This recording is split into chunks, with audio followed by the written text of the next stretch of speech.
Okay, it is 9 o'clock, and I believe everybody that we need is here. So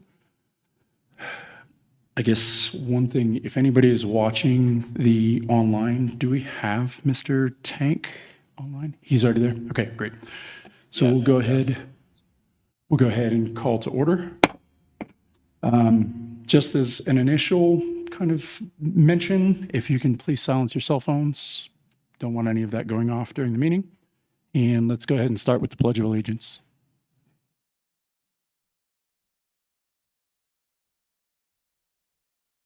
Flag of the United States of America and to the republic for which it stands, one nation, under God, indivisible, with liberty and justice for all.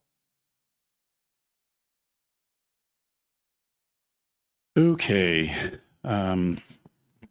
My name is Keith Wood. I am the vice chair of the board, and I'll be presiding over today's meeting. Go ahead and establish a quorum. We have plenty more than what is required for us to have a forum here, but as I said, my name is Keith Wood. We have Mr. McSparron, we have Mr. Fellers, we have Mr. Morton, and we have Mr. Rexroad, and then we have Mr. Tank online. And actually, it's been a while since we've had this many. Can I just establish the process? Is there a ceiling number of people that we have voting? I don't remember. Or can we have everybody vote? Good morning. My name is Stephen Clafkin with the County Attorney's Office. Good morning, Mr. Vice Chair. So there's actually two kinds of voting that the board will do. There's voting on administrative items such as approval of minutes and for instance, voting for officers.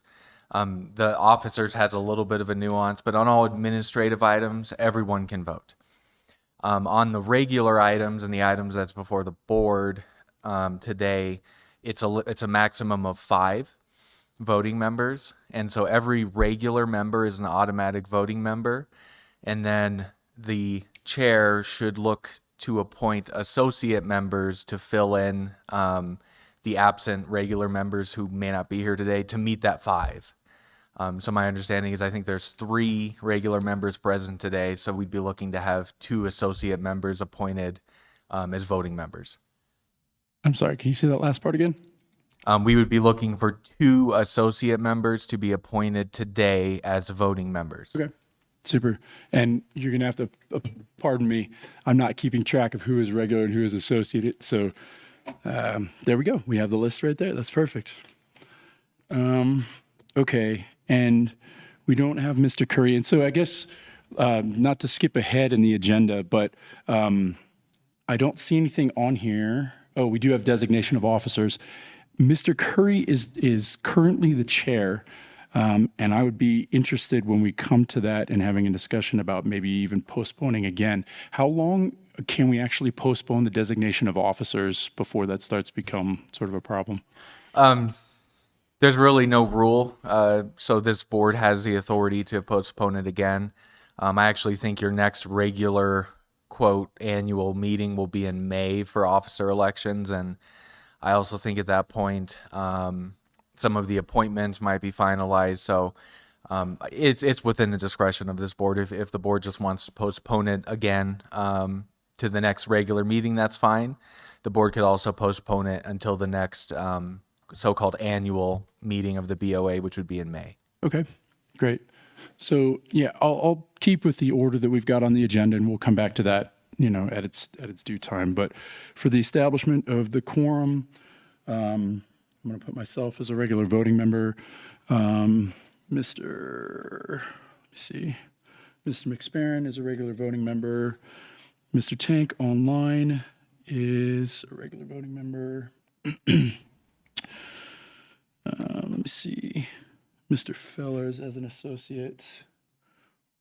And then, let me see, we've got Rex Road and Morton. I'm going to put Mr. Rex Road as the final associate member, if that's okay with you. Okay, super. And so that will be our quorum, is myself as regular voting, Mr. McSparron, Mr. Tank online, and then Mr. Rex Road, Mr. Fellers as associate voting members. Now, obviously, Mr. Morton, you're free to contribute as a discussion. Okay, so perfect. There's our quorum established. Let me see. Okay, so this should be rather quick. We do only have one agenda item today, but I will go ahead and announce the process. Staff's going to come up and do an introduction. Then there's an open slot for the applicant to come up or the representative to come up and talk on behalf of the application. Then we will have public comments in favor, public comments against. I'm not sure if there are any online, but we can address that when we come to it. There will be a final slot for applicant rebuttal, and then we will go through our process up here as the board, which will be discussion. I'll entertain a motion, and then we'll do a vote. And then board members can ask questions at any time, but you need to be recognized, please, by the vice chair. Do we have any report items from staff? No, sir. Okay, super. The next thing that we have is adoption of the minutes. Looks like, according to this, the last meeting was November 18th. Has everyone had a chance to review the minutes? Any objections to adopting? Okay, I will go ahead and ask for a vote for that as well, though. So, Mr. McSparron, for adoption of the minutes. Yep. Okay. And Mr. Tank? Aye. Mr. Rexroad? Aye. And Mr. Fellers? Aye. And the chair votes aye. Okay, so we have formally adopted the minutes. Let me look down our schedule here. Is there anyone that has any public comments for any items that are not formally listed on our agenda? Okay, not seeing any. Do we have any participation online from anyone other than Mr. Tank? Okay, super. That's good to just file away. All right, so sunshine law statement.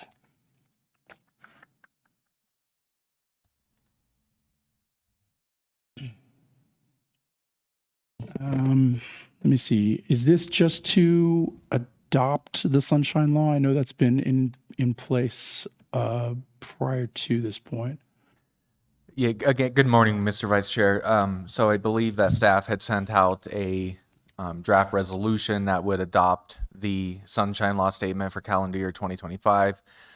Just as a brief background, every governmental local public body in the state of Colorado at its first annual meeting has to adopt what's called the Sunshine Law Statement or something to that effect. And essentially what that's doing is it's giving notice to the public, you know, here's where our meetings will be held, here's going to keep the minutes, here's our regular times, and then here's how to find the agendas and things like that. And I believe the only thing that's really changed from previous years is just the calendar year, so updating it to 2025. We would be asking that this be formally voted on by the board to be adopted, and I believe every present member can vote on it. Okay, great. So with that, I will open that up for a vote as well. Mr. McSparron? Aye. Mr. Tank? Aye. Mr. Rexroad? Aye. Mr. Fellers? Aye. And Mr. Morton? Two are present. Aye. Okay. The vice chair votes aye, so we will officially adopt the sunshine law for 2025. Okay, super. And so now we are back to, let me see, designation of officers. I guess I'll open it up. Discussion on thoughts of whether we should include Mr. Curry. This is Mr. Morton. I think I would certainly approve or agree with any notion to put that off until the I guess sort of the annual meeting. Mr. Curry's here. I think you give the process to complete for the nomination and approval of all the other members, such as myself, even that are still ongoing. That Thank makes you for any that. sense. Any other comments? Okay, and I agree with that completely. I don't think we necessarily need to vote on the postponement, so we'll just make it a note to broach that subject at the annual meeting in May then. Yeah, and Mr. Vice Chair, I'd if we can get a motion in a second and then a vote on that. And then I also wanted to just mention one other administrative thing. Under the bylaws, so new associate members who have served less than 6 months are actually not able to vote on officers. But if they have served for 6 months or greater, then they can vote on the officers. So I think actually by also postponing it into May, I think May 19th actually allows 2 of the newer associate members to also vote on that. So kind of opening up the participation there as well. A little bit of a nuance. Are they able to vote on the postponement? Yes. Okay. Okay, so I'll entertain a motion to postpone the election and designation of officers until the May meeting. Mr. Chair, Mr. Morton, I'd make a motion that we postpone the voting until May, and when we have Mr. Tank back and the annual meeting. Super. Do I have a second? A second. Okay. I'll go ahead and go down the list again. Mr. McSparron, Aye. Mr. Tank online, Aye. Mr. Rexroad, Aye. Mr. Fellers, Aye. and Mr. Morton. Aye. Okay, and Vice Chair votes aye. So we will officially go ahead and postpone that until the May annual meeting. Okay, super. So without further ado, BOA 251 for a dimensional variance for 240 Stephen Drive, front setback. And I guess before we get into the staff presentation, anyone on the board happen to have any reason to recuse yourself from this item? Seeing a lot of no. So, okay, thank you.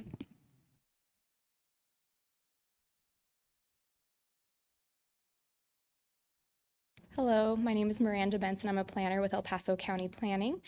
I am presenting BOA 251, which is 240 Stephen Drive front setback relief. I will be presenting for planning information, and then I have Joe Sandstrom here to present on behalf of the Department of Public Works for engineering, and he will briefly touch on some stormwater. If anyone is watching remotely and you would like to participate but have not yet provided a reliable phone number and name, please do so by emailing pcdhearings@elpasoco.com. You already went into great detail on the hearing procedure, so I do not need to go over that. And in preparation for the Board of Adjustment hearing today, we did notify all adjacent neighbors within 500-foot radius, and the applicant did post posters in their front yard advertising of the hearing date. Today's request is for approval of a dimensional variance to allow for a 10-foot front setback for a 6-foot tall fence where a 25-foot front setback is required in the RS 6000 residential suburban zoning district. This is a brief overview of the region of the area. This is down in Security Widefield, and then it is along Stephen Drive, and you can see that the location of the fence that we are discussing is along that southern border. Criteria for approval of a dimensional variance is in Chapter 5 of the Land Development Code.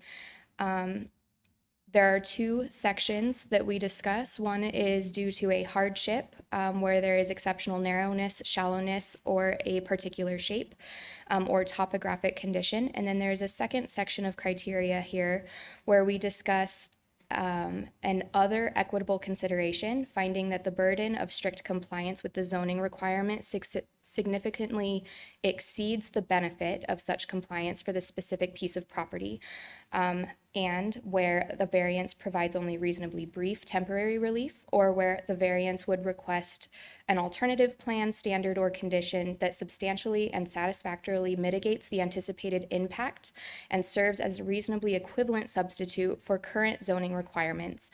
And then another one we are going to touch on today is when an other unique and equitable consideration compels that strict compliance not be required. Dimensional standards of the Land Development Code that we are discussing a relief from is the fences, walls, and hedges of Chapter 6, where it says that opaque fencing cannot exceed 30 inches when it is placed in the front setback area. And again, that front setback is 25 feet in the RS 6000 zoning district. Do we have any questions so far? No? Okay. All right, brief property history.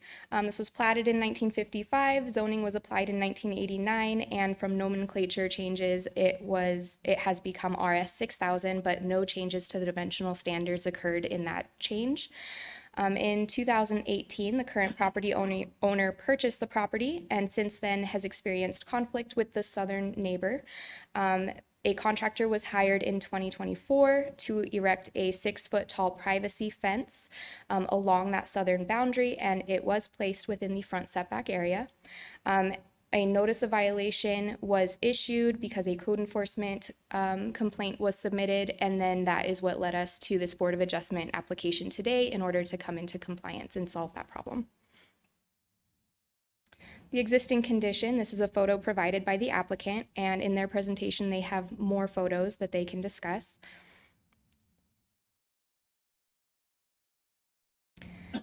And then this is a site plan provided by the applicant where it shows that the fence within the front setback will be cut down to 30 inches for 10 feet along that southern property line because they are requesting a 10-foot front setback where 25 is required.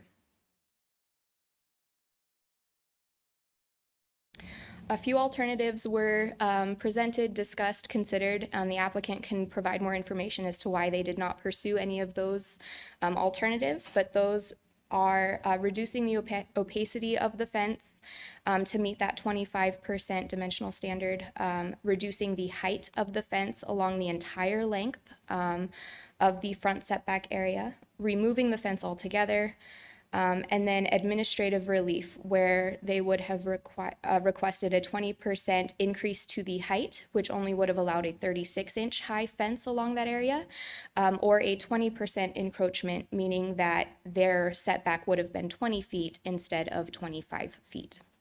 And then another alternative is just using evergreen vegetation in order to provide privacy, but it may not provide the security that they're looking for. And then now I will, unless there are any questions for the planning slides, bring up Joe Sandstrom to present. Yes.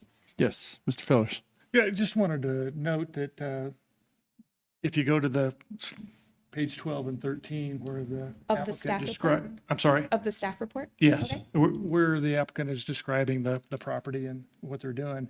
If you look at the diagram, the chain link fence is 42 inches per the applicant's. And if you look at the picture they've got drawn here, even though it says 30 inches, the line's at the fence line of the chain link fence. So I just, that is just a discrepancy there that I want to make sure that's noted. So the chain link fence is 42 inches, and because that doesn't exceed 25 opacity, that's fine. No, I agree. I'm saying the diagram's in error, and it's showing the cut line at the 42-inch line, which is probably where you'd be tempted to do it. But so it's a little misleading there. Oh, okay. I see Yeah, what you're yeah, saying. yeah, yeah. Where the 30-inch, so on the screen right now, where it has the hash marks on the fence. Yep. Okay, so I see where that arrow shows at 30 inches and that It's really matches 42 the based on 42. the- I see what yeah, you're yeah, saying. So if the applicant receives approval, they would need to meet that 30-inch. Yep. So in the diagram here, I see Okay. the discrepancy, Just but the making- yeah. 30-inch would be what is. Just approved. wanted to note the discrepancy there.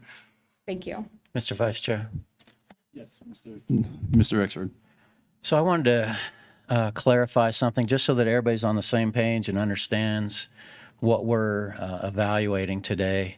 So on the image we're seeing here of the site plan, that comes off of the assessor's GIS from the internet, which is inherently inaccurate in terms of how an aerial aligns with the GIS data. And if I could bring up that image that we had scanned a second ago.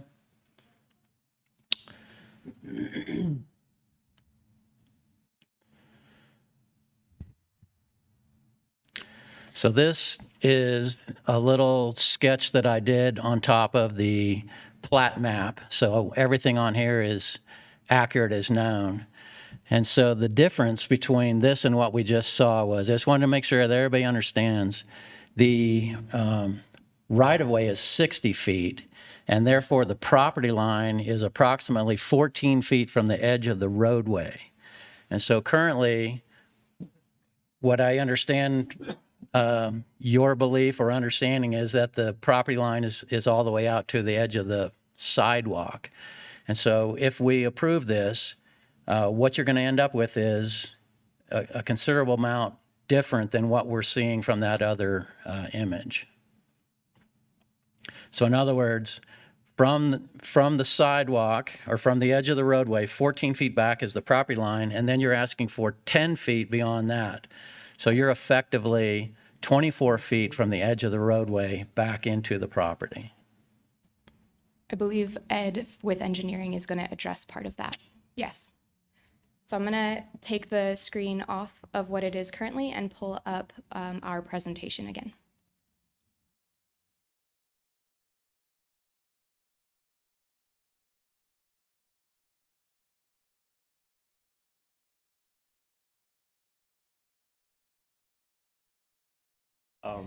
So Joe Sandstrom, Department of Public Works Engineering.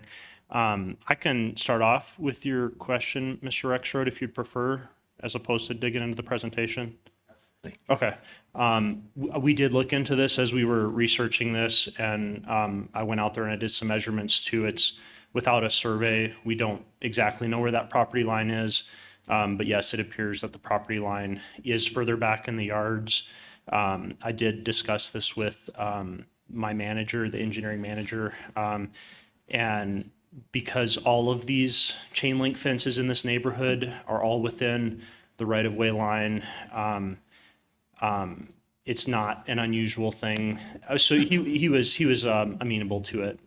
That wasn't a concern for him that this fence was going to be within the right-of-way. But as you're saying, that is the fact that it is there. Okay, yeah, my point was that there needs to be a clear understanding that when it's established that this is the point where it has to be 30 inches and beyond, and this can be 6 feet, is not what is being portrayed, just so that we all understand what we're adjudicating, and that the applicant understands that what is being portrayed is not the actual situation. I don't know if I fully understand, but that 10-foot setback that we're proposing here is from the existing where the fence is at the back of the sidewalk. So we're not talking about like from the right of way back 10 feet. We were talking about from the existing location of where the fence is back 10 feet. Yeah, that's my point. Because that's inaccurate in that your request is for 10 feet setback. A setback is established from the property line. And if the property line is not at the edge of the sidewalk, it's actually 14 feet off of the road. There's quite a bit of difference here. So what you end up with, if it's approved, is different than what we're seeing.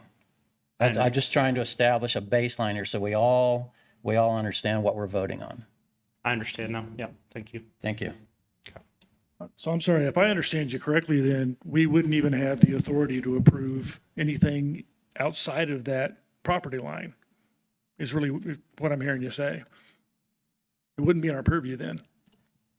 Yeah, I mean, it's within the power of this board to approve a lot of different things. And I think to Mr. Rexroad's point, it's, would you want to see the verbiage clarified differently in order to approve this? Or like what would be the way to rectify the discrepancy between those two figures? Well, this is actually a nice segue into my second point. I was going Okay. to wait till later, but I'm a little bit uncomfortable with the idea of approving a change in the setback is what we're doing. The intent here is to change just the fence, not the setback. So if we approve a setback change from 25 feet to 10 feet, at any time in the future for the current owner or other owners, they could build their house all the way out to 10 feet from the property line. And I don't think we want to do that. And I had clarification, or to your point, maybe we should change the verbiage so that it more specifically states, let's change the fence issue and not the setback issue. Just one point of clarification, one of the conditions for approval in the staff report is to approve the dimensional variance for the fence as it is depicted on the site plan. So it would not allow for the extreme setback that would allow like a house up to 10 feet. It is specific only to this request Only to this issue. for the fence as depicted on the site plan. That would take care of it. Okay, so that's already a condition for approval. Very good. Okay, Super. yes. Oh, And- was there any other questions for planning, or should I bring Joe back up? Mr. Vice Chair, just to piggyback on that, I agree that this would be limited just to the fence as presented. If the board would like to, if the board is inclined to approve this and wanted to include language in the motion, again, making it crystal clear, this applies to just the fence, I think that's appropriate too. Okay, super. Just one more question to make sure I understand. So if we approve that it's just the fence, we're still approving for outside of the current property line. So if someone came back later to look at that language, it would go, well, the property line is at this point 10 foot back from that property. It would not be there would be a question. You could dispute it later. So, and thank you for that question. I did intend to address, because I think Justin Kilwer also wanted to address a potential comment. So the board doesn't have the authority to allow encroachment into the right-of-way. So to Mr. Rexroad's point, it is from the property line and then it starts there going back. So there would need to be some clarification as to exactly how far back from the existing property line the board is willing to let the encroachment occur. Whether or not the Department of Transportation has concerns with the encroachment in the right-of-way is kind of a separate issue. You heard today that they weren't intending on doing anything about that, but that's kind of an ancillary issue for the board today because, as Mr. Rexroth pointed out, this is limited to the confines of the parcel and the property line starting there going inward into the parcel. So I believe Mr. Kilgore wanted to also mention something about your ability to approve setbacks. Thank you, Mr. Vice Chair. Justin Kilgore, Planning Manager. I just want to let you know that you can approve the 0 setback if you so choose, and that would get him as close to his request as that you could grant. Super. Okay. And I guess just to make sure that I'm clear in my head for that last part about the transportation, they don't have any qualms with visibility on this issue for road safety or anything like that? I'll let engineering address that. Okay. Yeah. Hi, Joe Sandstrom, Associate Engineer again. Yes, we did look at, as the fence currently is right up to the back of the sidewalk at 6 feet high, there are concerns with sight distance. With reducing it to 30 inches, 10 feet back from where it currently is, there would no longer be concerns with sight distance. Okay. Any further questions? Okay. I guess continue report. Okay, sounds good. So for the transportation for this project, we did not require a transportation impact study for this because of the ECM B.1.2.d exemption. The proposed fence doesn't have any impact on vehicle trip generation. Road impact fees are not applicable to this project. And like we had already discussed, the proposed fence setback of 10 feet at 30 inches high would allow for adequate sight distance along Stephen Drive. Are there any additional questions about transportation?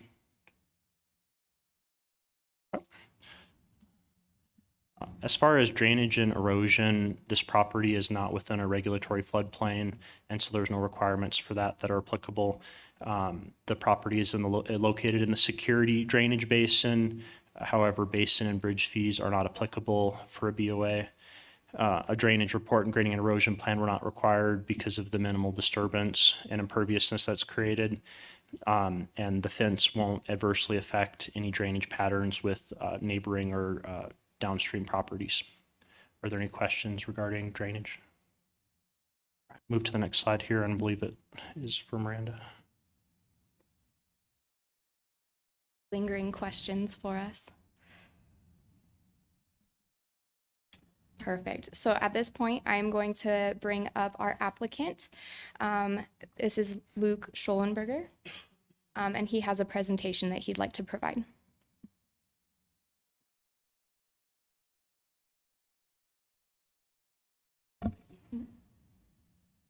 Thank you very much for having me. Appreciate the opportunity. I want to thank Miranda for all her help.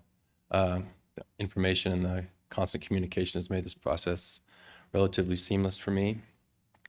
If I could go back, I put these pictures up because this is the property when I purchased it in 2018 is what it looked like.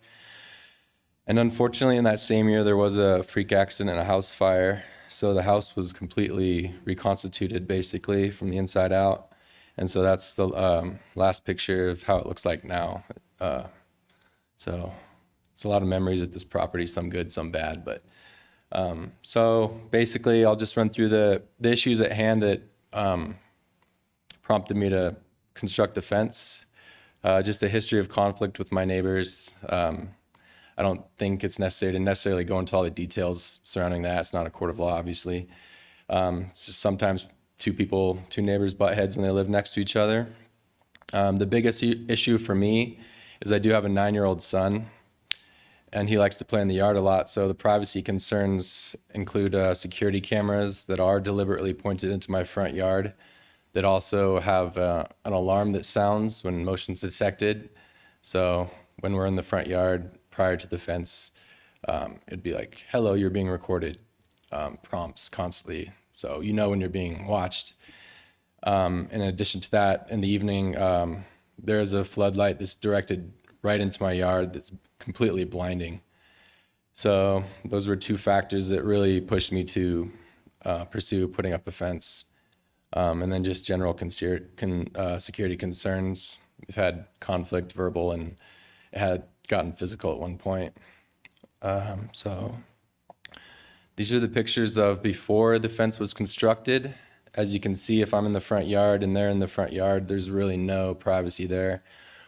And again, that wouldn't be an issue if we got along, but since we don't, and there is conflict, there's like this constant tension in the air when both of us are out in the front yard and glares are happening.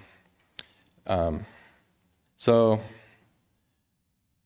I did consult with I know ignorance is not an excuse. I just want to make the record clear that I didn't deliberately put up this fence as an affront to the code enforcement. I consulted with the contractor, and he instructed me that, yeah, I put these up all the time, and I'm not trying to throw him under the bus either, but he did tell me the fence was, yeah, I put these up all the time. This should be good. There's no problem here. Even despite my reservations, he assured me that it was good. But again, ultimately, the responsibility does fall on me to do the proper due diligence and research. Be that as it may, the fence was put up. So here, just simple before and after pictures. It's a beautiful cedar fence, 6 feet. And then just reiterating what I stated earlier, that's the camera that's kind of pointed in my direction. And then it had kind of put up this wicker privacy thing towards the back end of my fence, just to kind of block out the light and the camera. But you can see it's pretty glaring when you're out there at night. It's literally blinding. If you even glance in that general direction, you won't be able to see. And then here's the current fence and the dimensional variance proposal.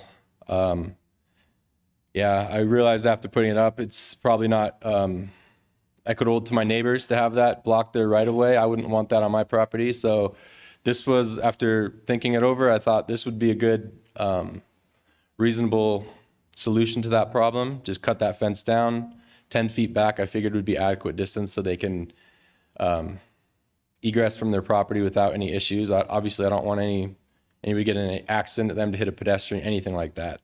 So this was my solution, as opposed to cutting down the whole fence all the way to 20 feet or 25 feet back, which would basically make the fence, in my opinion, an eyesore at that point. And also, it would just completely remove any privacy, which was the intended purpose of the fence. And then LDC Chapter 5, I think Miranda went over this. I'm pointing to the variance request includes an alternative plan, standards, and conditions that substantially and satisfactorily mitigate the anticipated impacts or serve as reasonable equivalent substitute for current zoning requirements, or at the bottom, some other unique or equitable consideration compels the strict compliance not be required. And then I just added a couple more here. So provisions, when it is determined that no substantial detriment to the public good nor harm to the general purpose and intent of this code will be caused by the administrative relief granted. And I think they presented well in that fact that there is no detriment to the public good in this case. The sightline issues will be addressed and resolved. Other than that, as far as I know, no other neighbors have voiced any objections on this fact. And additionally, I said, I believe my request for dimensional variance falls within the purposes of the LCD, as it is preserving and improving public health, but also the safety and general welfare of the citizens, which includes me. And at the bottom, I also highlighted, be fair to all by ensuring due consideration is given to protecting private property rights and the rights of individuals. In conclusion, I believe I have made a case and provided suitable evidence to allow for my dimensional variance request of a 10-foot front setback where 25 feet is required. This variance, I believe, mitigates any adverse effects to the adjacent neighbors, and overall, it will not negatively affect the public good in any detrimental fashion. And then I just included a picture of my son and I. Super. Happy to answer any questions. Questions? Vice Chair. Mr. Rexford. So I just wanted to ask, could you bring up that picture that you had of the fence with your, Oops, sorry. go up a couple. Tech support here. Yeah. That one. Slide. So Thank you. I just want to throw this out for you. Given what we talked about earlier about where the property line actually is, and 10 feet back from that point would be about to where the tree is. And according to what Mr. Sandstrom said, 10 feet off of where it is now would be adequate in terms of sight lines to the road for safety reasons. Do you want to consider changing your request from 25 down to 10 feet, change it to 25 down to 0 feet? According to Mr. Kilgore, that's allowable for you to request that. And that would put it a little bit closer to what you're showing there, to give you just a little bit more. How much closer? Well, it would, in my estimation, 14 feet off the roadway, if the sidewalk is 3 feet, another foot from what you're showing back on the cut. So basically 11-foot setback? Well, what you would ask for is 0 off of the property line. And now that we understand the property line is right about where you're proposing that cut, that would give you close to what you're looking at here versus another 11 feet. Sure. I think I don't know the process for that, how we change that in the language, but if you want to add that.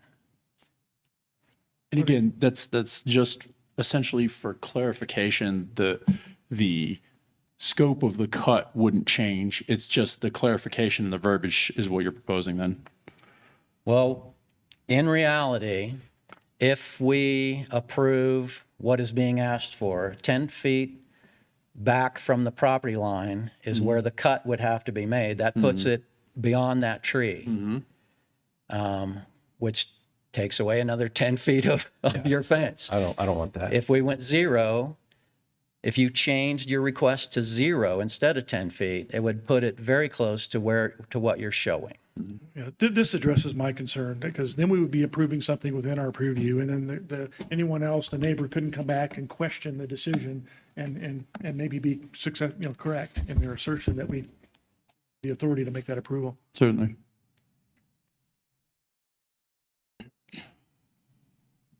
Would suggest is maybe giving him a moment to fully understand what you're suggesting. Yeah, I think they're having a discussion on that right Yes. now. Yeah. Maybe Mr. Sandstrom can join for the visibility. Right. Thank you. Do you want to just have us do that, or do you want to call a recess for a moment Yeah, I mean, we could do a recess. We could do a water break. so that we can discuss? So it's 9:40 currently. Let's meet back or it actually looks like. I'm content with pursuing any avenue that will alleviate your reservations on this issue. So if this proposal will get me to about similar to what I have here, I'm content with that. Okay. And then I think there was another question of like process-wise, how do we actually capture that? And I guess this is more of a question for staff. How do we actually capture that change from 10 foot to 0? Thank you, Mr. Vice Chair. We'll also look at that during the recess, but, at a quick glance, I believe in the motion, assuming there's approval, and the motion to approve that would just be made clear. And then I think one of the conditions of approval that references the 10 feet would also need to reflect the 0 Okay. from the property line. Okay. But we'll look at that during the recess too. Okay. So yeah, we'll go ahead and do a recess. And I guess I do want to make sure that if there is any public participation online that you're tracking, we still haven't gotten to the public comments in favor or opposed yet. So, just making sure that we're putting all of this out there, that we're changing proposal to the verbiage, and then there's still opportunity to discuss that if there's anyone interested in doing so. So with that, we will go ahead and take a recess. Let's meet back we'll give it about 15 minutes. So we'll say 5 minutes till.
All right, we're a little bit past 5 till, so we'll come back out of recess. I think we've had some discussion about appropriate way path forward. Yes?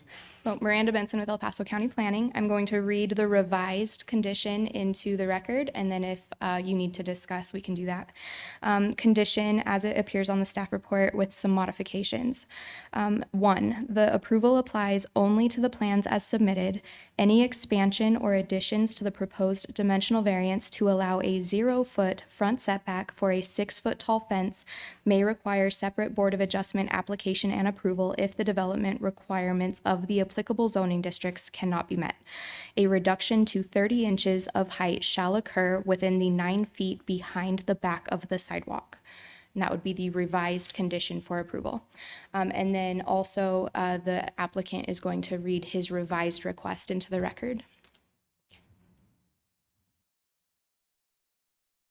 Thank you. So in light of these new revelations on where the existing property line actually is, I'm altering my proposal to proposed 0-foot setback with a fence height reduction to 30 inches, measuring 9 feet back from the sidewalk.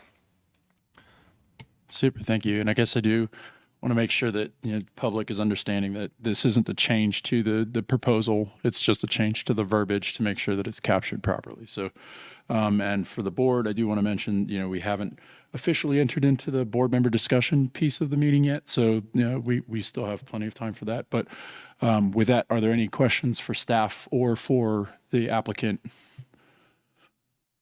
No? Okay. Super. Do you have anything else you'd like to say? Okay. No, sir. Great. So the next step in the process then is if we have any public comment in favor of this application.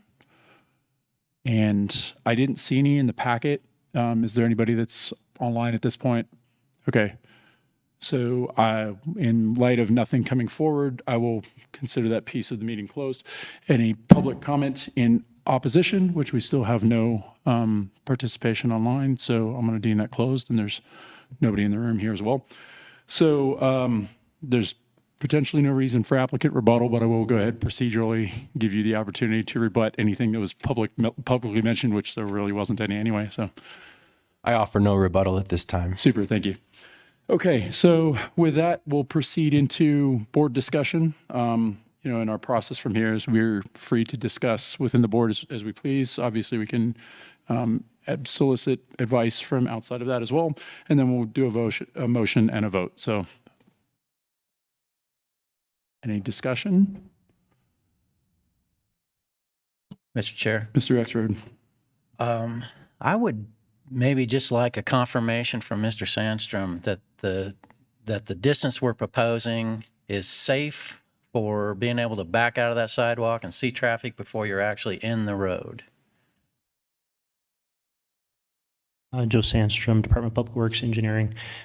Yes, so there is adequate. So basically, from what we had originally proposed, we're doing a foot less, is my understanding. And so yes, there still be adequate sight distance for the neighbor to the south there, and then along Stephen Drive. Very good, thank you. Of course. And then I guess similar sort of question is if there was a concern, there would still be another entity that would be approving or disapproving this based on that consideration alone. Is that correct? That's what I was understanding from the conversation earlier. Is like transportation has the ability to weigh in on this if they thought there was a problem. Is that accurate? Or is it exclusively up to us? There's no further action Okay, after this. super. Okay, great. Mr. Vice Chair. Yes.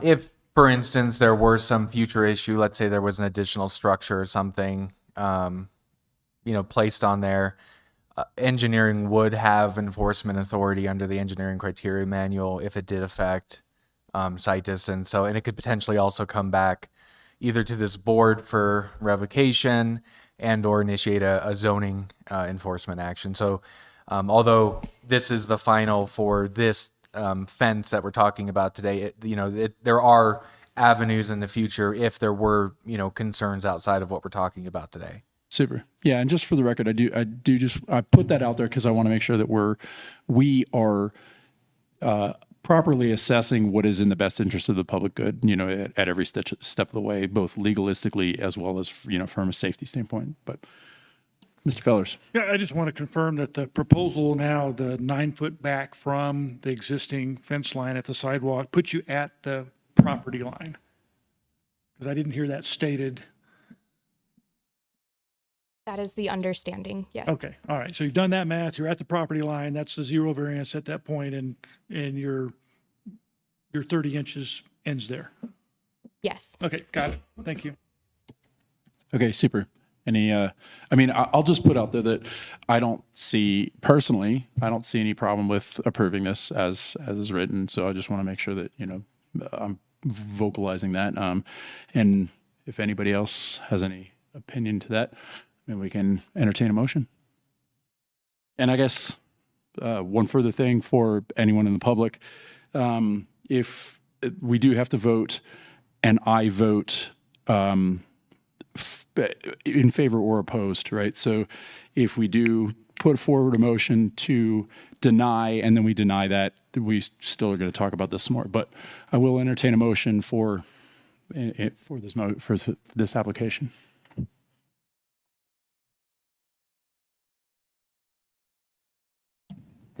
The new, Mr. Richard. I can't Yeah, remember right. what that was. Is that written someplace? When you're making a motion, it is for a 0 foot setback, and then with the condition modified as read into the record. Okay. And Mr. Vice Chair, if we could just have that just read into the record one more time since it's right before the motion. Certainly. If you wouldn't mind, just so it's clear for the record. course. The modified condition number 1 is the approval applies only to the plans as submitted. Any expansion or additions to the proposed dimensional variance to allow a 0-foot front setback for a 6-foot tall fence may require separate Board of Adjustment application and approval if the development requirements of the applicable zoning district cannot be met. A reduction to 30 inches of height shall occur within the 9 feet behind the back of sidewalk. Mr. Chair, Mr. Rexroad. with regards to agenda item 1 on file BOA 251 for the Luke Schollenberger request for a variance. I move for approval in accordance with the new standard resolution number 1, I believe it is. Mr. Vice Chair, it's number 3 is the equitable considerations. With standard resolution number 3, with the conditions as noted, citing a variance for a 0 setback where 25-foot setback is required for the construction of a 6-foot high fence. And that is it. Okay. I have a motion. Do I have a second? Second. Okay. Mr. McSparron seconds. So I'll start the vote. Mr. McSparron, Aye. Mr. Tank online, Aye. Mr. Rexroad, Aye? Mr. Fellers, Aye. and Vice Chair votes aye. So the motion passes unanimously. Okay. I don't see anything else on the agenda for today. Do we have any further comments on? Mr. Vice Chair, if I could just ask, and I'm sorry if I missed this, could I just ask that it was the intent of the board to also include the revised 2 conditions and the notation with that approval? Correct. Yes. How do I need to state that for the record? I would just, for the motion maker and the seconder, just confirm that that was their intent, and then ask if any of the board members disagree with that. All right, Mr. Rexford. To add to the motion, the 2 conditions as noted. Mr. McSparron. I second that. Okay. Is that official enough for the record? Yes, Mr. It's just we don't need a new motion, just clarity that that was the intent of the motion maker to include those. Okay, super. All right. Again, I don't see anything else on the agenda. Do we have anything else to present before we adjourn? Okay, nothing seen. We'll call the meeting adjourned.